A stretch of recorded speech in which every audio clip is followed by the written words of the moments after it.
Hello everyone, welcome to the 6th episode of the SideQuest.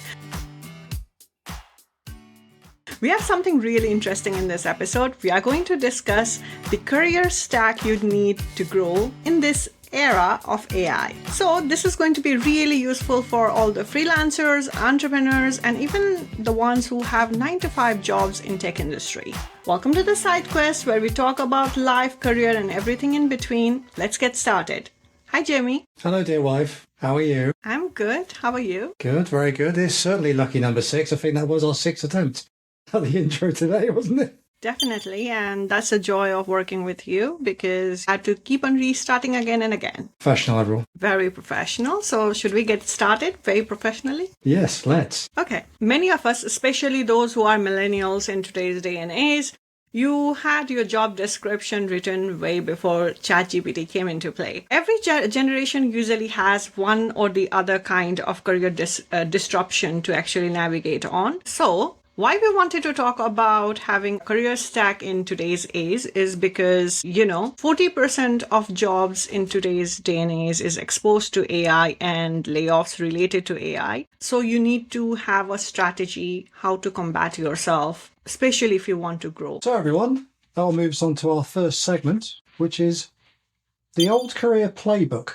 What did getting ahead used to look like and what assumptions did it rest on? Yeah. So by old career playbook, we mean the playbook before AI, right? Yeah, the kind of traditional, old school traditional, what we grew up probably with the idea of achieving as we pictured our careers going. It's all the foundation blocks, as it were. Yeah, it was all about getting qualified, getting hired, stay loyal to a company, at least have minimum of 2 years of experience in a single company, and climb slowly, a couple of employers max, and have one single career path. I was actually just thinking about that with my parents and stuff and what they went through, because it was very much, they both had like 2 or 3 jobs over their careers and they were lasting like, my mum, for example, was in one place for 20 odd years and then 15 years. And my dad was probably like changed jobs every 10 years. Yeah. Just because he reached the ceiling of where he could do in that time. And I think I'd had more jobs than them by the time I was 24 in their whole career, just from where I'd been sidestepping. So, which I think horrified them, but in the same way that whilst loyalty is important, there is a line that needs to be drawn by you as an employee, because the company will certainly draw a line with it. Basically, the way I kind of look at it now is once you stop learning, which most people would say doing the same job for 2 years, you're probably not going to learn anything new after 2 years of doing the same job. Either look for opportunities internally or move, because at the end of the day, for a company, you are filling a function that they require. In some cases, they won't really want you to be promoted or move internally anyway. I think early in our generation, what was rewarded was getting a degree, landing a good job, being reliable in your job, and waiting for your turn. And I don't think with tech boom that was relevant anymore, because people were quite actively looking for better opportunities because better opportunities were available, especially with a lot of SaaS companies, a lot of B2B tech companies. How it started changing was people started to learn things online. Learning a new skills became much more easier and accessible. You no longer had to spend thousands of dollars to get a degree. With AI, it was all about how quickly you can pivot, learn, and show the productivity on top of the skills, new tools that were coming your way. It's more about what you produce and what your outcomes are. Like, there's no point putting in a 40-hour solid working week and not having any outcomes at the end of it, because that's just not the way business runs anymore. So it is really more about what output you have or outcome, depending on your role, than how many hours you actually log. And this is actually a debate I do have with my boss when I'm logging my timesheets, because I'm fairly honest about my time. And sometimes I get we've charged the customer a lot more hours for this. And I'm like, well, you gave it to me because you wanted it done. Yeah. I also think that the career ladder isn't just broken at this point. It is completely being replaced, because I think World Economic Forum says that by the time you learn your skills and use it, the period is 2.5 years, your skill actually becomes obsolete and you need to relearn it or update yourself. So your duration, how much a skill can actually serve you, has also become less and less. That include getting a degree or going to university, because obviously that's kind of a fixed point in time. So those skills you've learned to a certain extent, whilst foundationally good, after X number of years, when you're applying for a job, it's totally out of date.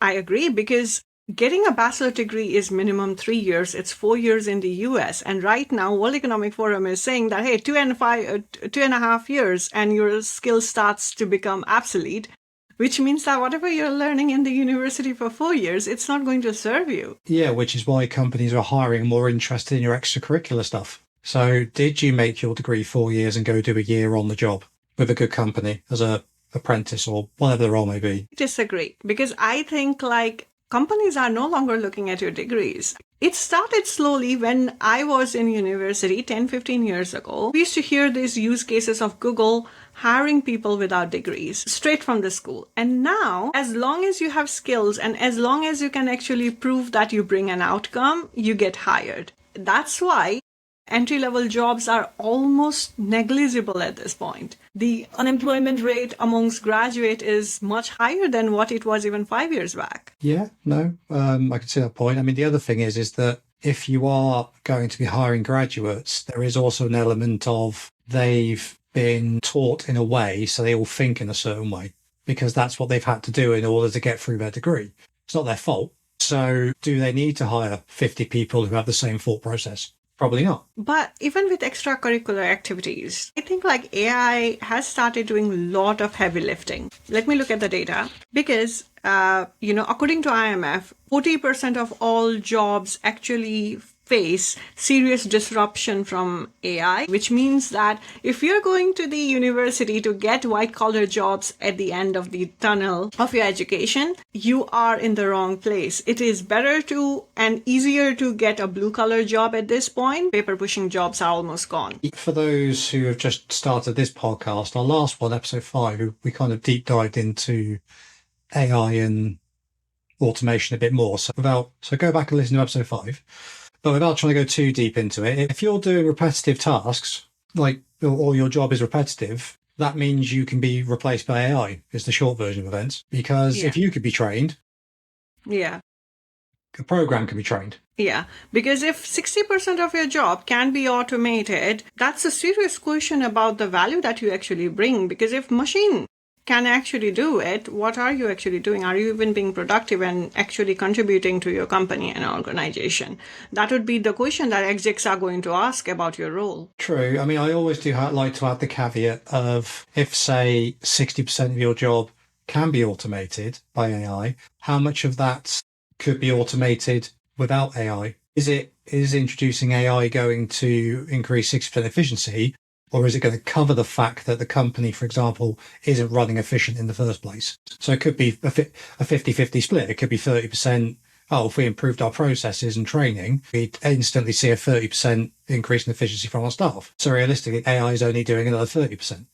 In reality, I imagine it's probably bigger than that, but it's just something to think about when implementing AI. What kind of roles do you think starts getting more valuable? If AI is taking all the knowledge-based job, is AI automating most of the white-collar job, then what's there? What's valuable? So in terms of valuable jobs with AI going forward, it's going to be roles, the people managing the AI. It's going to be roles where there's a slightly more creative edge to it, because at the moment AI is limited. We've all seen AI slop. You certainly don't want that designing your professional color scheme or themes. It's a nice place to start if you're lacking that in your workforce, but you will still need someone who has that kind of creative edge and spark to finish it off. Other roles, I mean, it goes about saying frontline customer facing roles will become more valuable. And when I say customer facing, I don't mean over Teams. I mean people who, for example, sit on a reception desk and someone comes in. That job will become more important because you're possibly one of the few points of contact with a human being that you're going to get. You are definitely going to have a premium price for human interaction, but I think even reception jobs are being obsolete because A, people don't want to interact with another human being, especially in tech space, and B, wherever there is an ability, we have started using, for example, hotel management platforms, they have started automating that process as well, where you don't have to interact. You just talk to a machine. It gives you your hotel room key, checks you in, and you just go and check in. And the only time you actually interact is when someone wants to make you feel special and it is seen as an extra service. So I don't think such roles where interaction is the key is only not going to be obsolete. I think going back to your point and summarizing what you were talking about, having a creative edge, I will put it as having more of a judgment call is where you would need humans, because AI is incredible at producing volumes. It is terrible at knowing what actually matters. People who know what matters, what is going to actually drive an output, what works in their industry, company, or among their customers, these people are going to be the valuable and irreplaceable. AI can do my job, but when it comes to strategy question and seeing what we can actually do for 3 months, looking at the scenario right now, AI is only going to give you an estimate or projection based on what it actually knows, but it doesn't know everything and it cannot analyze everything with a judgment call. So I think that's where people start becoming valuable. I also agree with your point where you said that AI early adopters, but more than people who are actually going to build AI, I think it is going to be people who maintain AI. Back to your second point, because at the end of the day, if you are building an AI, your company is going to come to you and tell you, hey, why don't you build this tool? And they are going to ask you to build something that is going to replace you. In fact, you are going to manage your way out of your own job with AI. So, which is why you have to go back to, I need to be more broader in my skill set, so I can try and make myself invaluable to the company as best you can until eventually technology and time catches up with you. It is also strange that, OECD found that middle skill professionals, they face the steepest displacement. It is not entry-level job, it's not the senior level job, but the roles where people spend most of their careers in, because we are only in entry-level job for a certain period, maximum 5 years. After that, another 15, 20 years, we are going to be in middle management and then move to executive level. And that's where the maximum level of displacement is. Is there any place where you actually feel that it is a safe zone? And why do you think is the middle management exposed the most? In terms of what's in the danger zone, middle management are kind of always the first one to get looked at in any situation. So they've kind of historically been the area that's deemed the most disposable at times of difficulty. But again, it is heavily exposed to artificial intelligence because of the kind of traditional roles that middle management hold, which is administrative, and reporting roles, which AI can do in seconds. Also, at the same time, the middle managers are the ones probably making most use of AI at this point in time in order to make their lives quicker and easier and to meet these tightening deadlines that senior management expect, and throw in the fact that it's a lot cheaper. Why do you need a middle manager if it's a project manager, for example? If I can just type my report into an AI platform, it will then add that to a dashboard or reporting function somewhere, which would then go straight through to the manager in a format that they want it for. I don't need to go through a middle manager for that. I agree. That actually leads us to another section, which is what should you actually build if you have limited time and energy, which means with the AI, what should your new career stack actually looks like? So to start with, learn how to use AI. It's always a good start. Start with the basics. Yeah. How to prompt correctly. How to chain different bits of software together, different bits of AI together. How to turn repeatable workflows into automations. That will help because it also frees up more of your time. Yeah. Now, if you've got 2 hours a week to learn, we can all find time. It will be invaluable when your company starts taking on AI in a more permanent state. Yeah, because a marketing manager who can actually drive productivity via workflow is already 40% more productive than the one who actually can't use and build workflows. That's a fact already. So next week, maybe automate one task and repeat it so that you know how your workflow is going to look like. You start tweaking and building on it. I mean, one automation that you can do now, which I've found really useful, it's got nothing to do with AI, is your emails. Filter them so anything that's directed to you goes to a focused email folder.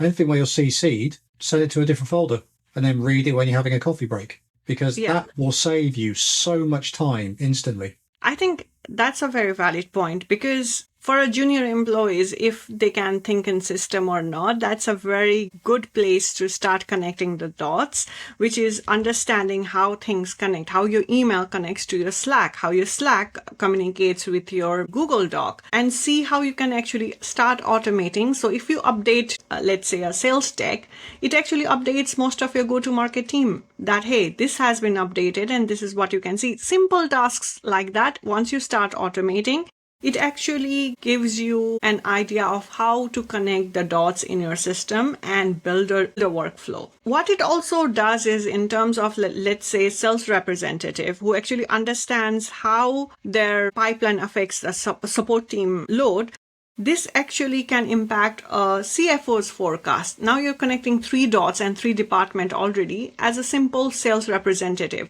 How I can actually influence and help customer success team, and how the work that I'm doing actually influences a CFO or a finance team and help in forecast. Now you're starting to build a workflow that's going to impact your whole organization. And it's a very simple process, right? And it also helps you think very strategically. So maybe you need to start mapping a process that you're part of, who comes before you and who comes after you. Simple as that. As a sales representative, who comes after you is a customer success team, and who they may actually relate to once they convert and onboard a customer, it's a CFO, because it affects up your bottom line. So that's how you can actually start thinking about building processes. So the other thing you can do is just by building your reputation online and making sure that you are interacting with other people who are using online quite heavily and getting into conversations and, joining webinars, and basically just, it's the same as in the office where you just had to get your face in a room to get known. It's the same thing. You've just got to jump on these meetings, jump on these team calls, jump on these webinars, just get your face about, because you never know where that one contact you might spark a conversation with may lead to a job in the future. And it's not just about the visibility and getting followers, right? It's also about being that one person people are going to think of when they think of a problem or a solution. So next week or this week, what you can actually do is think of one problem, how you actually suggest it to be solved, a lesson that you have learned while solving it, or a result that you have achieved while trying to solve it as well. You have to start being that one person people think is an expert in a topic or a field, so that whenever that topic comes, they think of you. And that actually drives your credibility as well in the field that you're trying to build career in. Totally agree. And obviously that quite leads on to what value you are actually creating. You need to clearly demonstrate measurable outcomes that are going to speak to either employers, customers, clients, that are useful in the real world. And AI will also help you with that. But, there is also the debate of not everyone does have the same kind of opportunity, because some people's roles are subjective in what their outcome is, and not number driven, which is where AI fails to a certain extent at this point in time. But you've got to find a way of showing your value. So if you have one of those roles, scream and shout about it. Yeah, and start linking outcomes to it. So even if you're doing subjective, how it is actually helping the company grow. Even if you're in junior level and you don't touch the outcome, start thinking about your week in terms of outcome. I did this because it helps business in this terms, even if it's subjective. Even if it is a customer success team and you can't easily tell that you helped a customer retain today, it will take you months to retain. How it is actually helping or moving the needle towards it, that's what you can start mapping, and it's going to help you show value to the role that you're currently in as well. Yeah, and just like a very basic example of that, which I'll just read out for you now, is an example of how you advertise yourself online. For example, I've managed the social media account for the company. Yeah. Whereas what you could write instead was, I grew our LinkedIn audience by 40% and it generated 8 inbound leads. That's linking 100%. What you do to an outcome. And I think the new career stack in today's day and age is AI fluency, thinking in terms of system, visibility, and value creation. Degrees and job titles, anyone can have it and they don't differentiate you anymore. But these 4 things, if you are fluent in these 4 things, it is actually going to differentiate you and make you stand out in the pool of thousands of people. And you just need to be visible to the right 500 people in your field to actually see the value in you. because they are going to be in different position, in different places in the industry that you are trying to break in or stay into. Yeah, exactly. I mean, end of the day, like if you've got 500 followers, you just need one to be a hit and your career can advance exponentially. That actually takes us to why you need to make yourself visible, right? Because visibility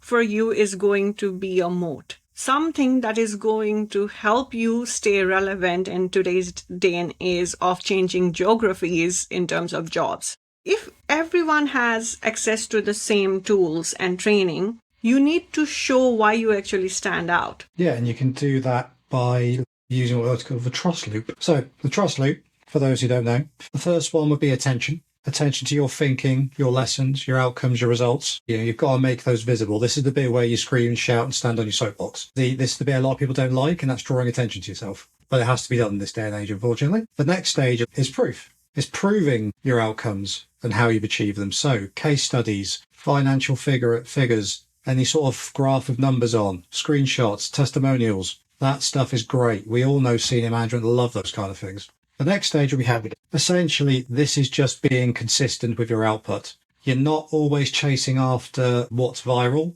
You're putting out solid, consistent, and knowledgeable information out there, which is useful to people in the workplace. And finally, the referral. Your audience will refer you in other conversations. They will do half your work for you if you've done the other three things right. So all you have to do is follow where your audience is going, and a lot of the time they will send you in the right direction. So, do you think with the trust loop in place that you defined so nicely, do you think visibility is actually replacing the hard work? Yes, sadly. I do think that's a sad thing personally, but that is the way it's going. We've all been in companies where we've worked really hard on a document, and it's because you haven't stuck your name in writing across everything. Someone else has either claimed it or insinuated that they've done that work. Drawing attention to what work you've done is more and more important, especially as things get more competitive and the job market narrows. Yeah. I think people, in the day and age where skills are cheap and, the visibility is getting scarce, it is very important to make people know that you exist, to show them who trusts you enough to hire, refer, and promote you. And that's what actually is the true meaning of visibility. So what do you think about when it comes to building a reputation online? What do you think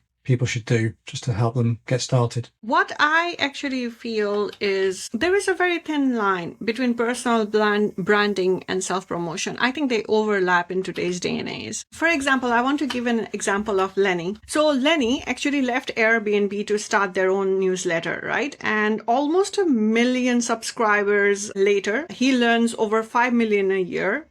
His career capital didn't disappear with leaving Airbnb. It compounded because he made himself much more visible. That is the power of actually building the reputation online. I think everyone can actually do it, because one good thing about today's day and age is you don't have to scream and shout in terms of showing your face and speaking with people. There are various ways, and a person can also reach out to their audience, to the right audience, to like-minded people. And I think that's what we need to do. But we need to build a reputation online. That is almost like building your resume in today's day and age. Yeah, and the other thing you can't forget is not just about being visible to external sources. You've also got to be visible internally, because you don't know where that opportunity is going to come from. So you need to make sure that whatever you do, if you don't have direct line of contact with your manager's manager, for example, make sure they know you've done X work to help achieve outcome A, B, or C, because then they will know your value before they meet you.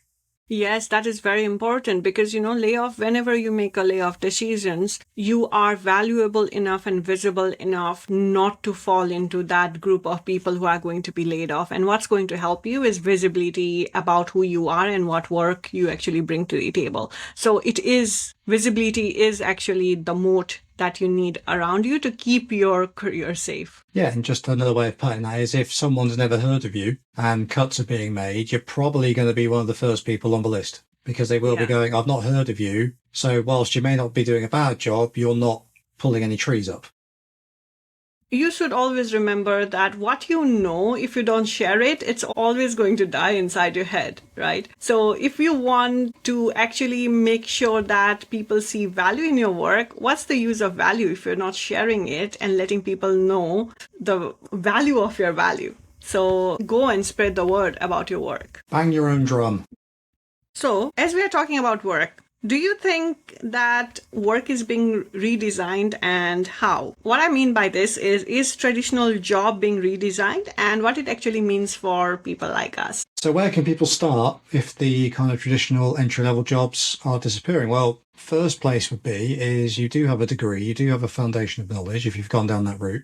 Try freelancing. You know, if you can go look online, there are quite a lot of not necessarily freelancing jobs, but fixed term contract jobs where they're looking for people for 3 months to a year. Start there. And then depending on your career choices, you can go down an apprenticeship route. You could do an online YouTube channel where you talk about your experiences and try and get an audience that way. And you may end up being a YouTube sensation and not need a traditional job, you know, or learn a skill and then off to train people that for a small fee or a large fee, depending on how useful it is. A bit like when drop shipping happened back in the day. A lot of people made a lot of money of teaching people how to drop ship efficiently. It's just seeing what's going on in the market, and that way you're showing the value that you have. It's not necessarily where you want to be in the future. It's showing that you are aware of what's going on in the world and you're adapting to it. Yeah, and you can always have a junior level AI adjacent role, for example, working with AI for prompt engineering or analyzing and annotating the data that AI actually produces. You can also work on high human touch roles, like Jamie said before, where you really need interaction that requires emotional intelligence, negotiation, complex judgment, or physical presence. For example, caregivers, customer success specialists, or even sales development, or even project management is another way where you need to coordinate with different teams, manage stakeholders, which requires a kind of a human context. So those are the things that you can also do, or you can completely bypass the junior roles by getting into a very specialized technical paths as well. It depends on where you actually see a long-term career opportunity and decide to hone the skill based on that. Yeah, and just a little stat on smaller teams. Gumloop is targeting $1 billion valuation with 10 people, which is amazing, really, isn't it, when they kind of think about it? Is that also comes with exceptionally higher risk. Yeah. Because if you lose one of said 10, you've lost 10% of your workforce, 10% of your knowledge.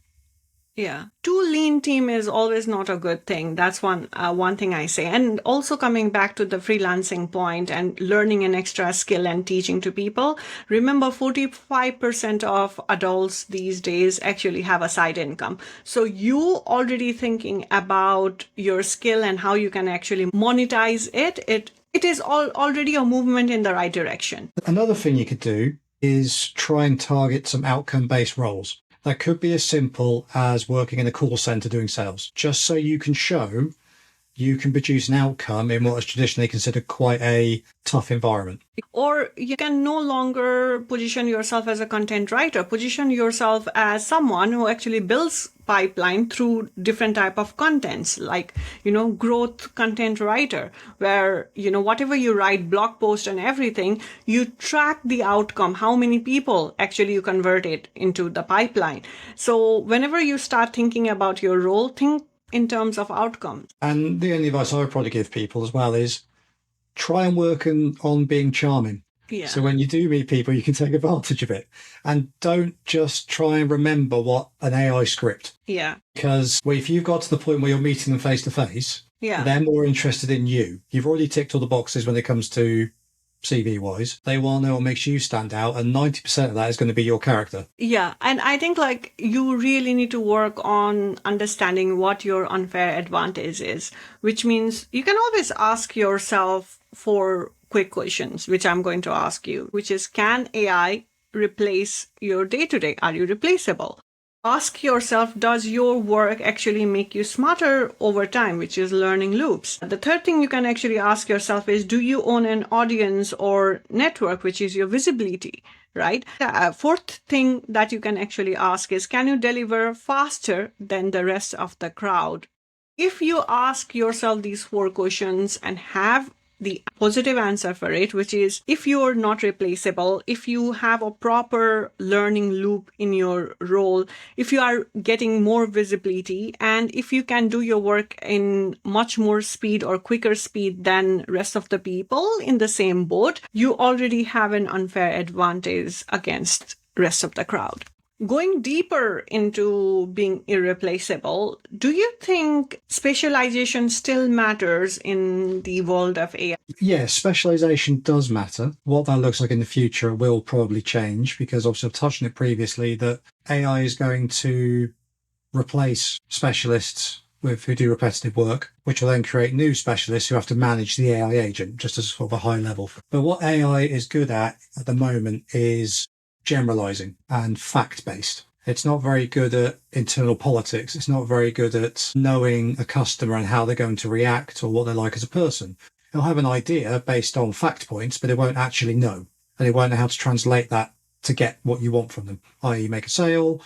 There will be specialists and they are still important, but I do think it will change as time goes on. That's just my view on it. How about yourself? Agree with you in this one. And I also feel that, your domain or how much you actually know about a subject is also going to be a sort of a moat, because it is not just about you understanding your job and doing it in a general terms, but also understanding the nuances that actually comes with it. For example, an AI can actually diagnose you and tell you what is wrong when you give the right inputs, right? But a nurse can talk about the family history or a patient's history, how they have reacted to a certain news before, how to deal with them, how to break that news of their health with them as well. So those kind of nuances, I think it is a long term for AI to catch up. These can't be solved by a simple prompt, because no matter how much AI tries to copy it to understand the human interaction, it's not going to be there to actually solve it. So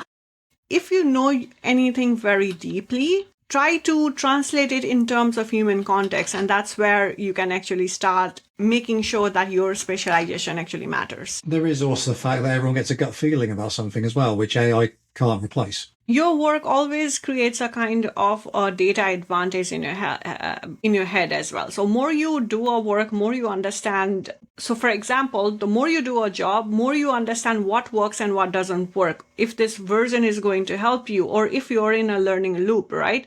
For example, if you have bank customers, or if you have bank as your B2B customers as well, you start understanding what kind of compliances you're going to need, how they are going to react, who is going to be your first point of contact, and who actually helps you convert that deal as well. So you getting in touch with CFO may not actually impact your negotiation, but based on the data, AI may suggest that, hey, you need to contact a CFO, but it might be a branch manager who might be helping you get inside and get that deal done. So those kind of nuances is something that I think AI is far from understanding. And you start picking that up based on your experiences, contextual human interaction, and that's what is going to matter. Yeah, another thing is obviously, and we've briefly touched on this before, is visibility. Having an audience that in this day and age is not a cringeworthy thing. It is not a vanity metric. It's important. You're not going to network in this day and age without having an audience or knowing how to speak to your audience to get your message across.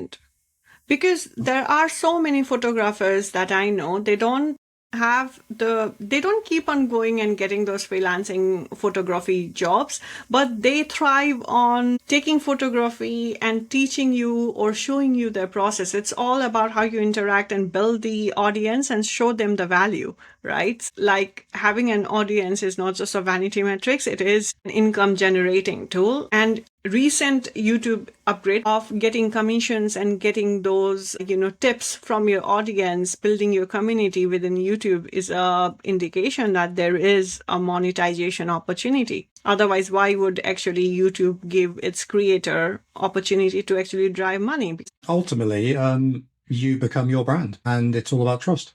I will give you a simple example. For a brand, We own a small brand. Shout out to Laughing Latte, which has amazing products, gifting products. You really need to go and check laughinglake.com. I'll put the link in description. One thing that we have learned while running Laughing Latte is whatever audience that you get from Etsy, the same amount if you make a sale through your own audience, through your own website, much higher. Because with Etsy, many things and caveats are involved. So if you build your own audience and if you start making that sale, it's much more higher, because you start selling through your newsletter, you start selling through the monthly letter, interactions that you actually do with your customers. So it's much more valuable than just reaching out to random cold customers through places like Etsy.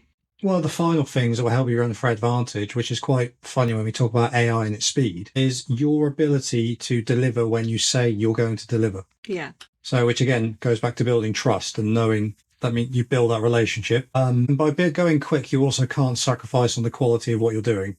Because if you cut corners, somebody will find out. It might be 3 months down the line. It could be a year down the line. But the nature of the workplace, it does get found out. So work fast, but work clever. So that's smarter, not harder. Yeah, always remember to ask yourself that if you remove your job title, does your job explain what you actually do and what value and outcome you actually bring to the table? And this is very valuable for founders as well. If you're hiring, that do you really need that job title, or can anyone do that job, or does your job title actually differentiate you? It gives you a different set of role, and that comes handy in terms of hiring, that comes handy in terms of building your career as well. Always have that differentiation in mind whenever you're doing anything, even if it is hiring or getting hired. Yeah, it's a bit like being chased by a lion. Don't be the slowest person. Or don't be the person who is in front of line at all. That's the best thing. Yeah, there is that. But if you find yourself there, just be a quicker runner. Work on your cardio. Yeah, learn AI. AI is the lion. Don't let it come after you. Stay out of its lane. Be very ready for AI so that it never thinks of you as someone that it can actually replace. Have a spare steak in the back pocket.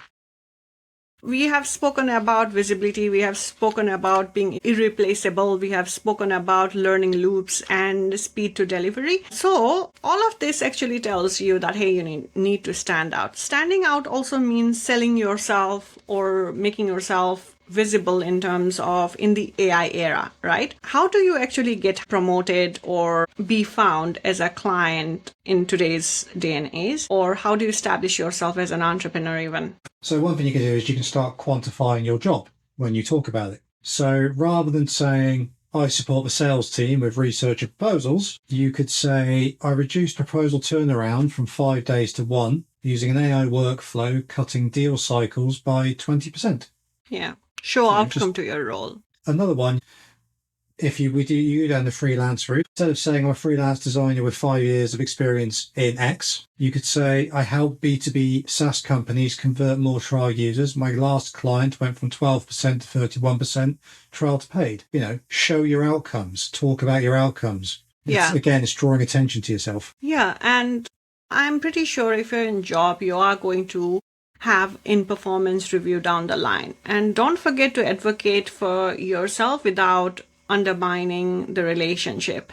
Because the best performers, they don't always get promoted because they work hard. It is because, the right people know what you have actually contributed and you have shown the outcome of your work constantly. So it's not just about luck, it is about documentation and visibility and maintaining it consistently. It is not just about saying that, hey, I did this or I really worked hard. How you did it, make sure that it is visible all the time, and that will actually help you get promoted as well. And as a freelancer and entrepreneur, learn how to pitch outcomes before you have a track record even.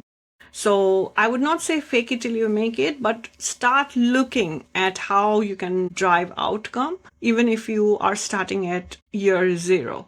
Exactly. Adding to your point as well, instead of just saying that you're an AI consultant within the marketing team, you could in fact say that you have supported and assisted the marketing team in cutting costs when it comes to running campaigns, or you've shortened content creation time whilst maintaining quality, if not improving it. And then back that up with figures as well. Always think in terms of cost, time, and revenue. These are the three most consistent outcomes that are always measurable in terms of business. So it will always help you show value for the role that you actually do. So with that, our episode is coming to a closer. And in this episode, we discussed all about how it is to grow in AI era, which is either staying employed, freelancing, or even building something, building a business, building a career. It could be building anything. So make sure you are staying ahead of the curve and staying ahead of the competition. And always ask yourself, which is your weakest point? Are you fluent in AI? Ask yourself regularly. Are you thinking in terms of system, connecting the dots, building the workflows? Are you making yourself visible, or are you creating value for yourself? Which is your weakest one? Work on it. Work on it this week itself. Make sure you comment, like, and subscribe, and hope you are going to find value in this episode as much as you did in our previous one. If you are figuring out AI, tune into our channels because we talk everything AI, everything work, career, life, and in between. Bye-bye. Take care of yourself. And just before we go, shameless plug for ourselves. Head on over to our shop, laughinglark.com, where you can have a look at all our fantastic items that we sell. Or if you'd like to get one of us on board for consulting, head over to ideasinpixel.com. Don't forget to like, share, and subscribe.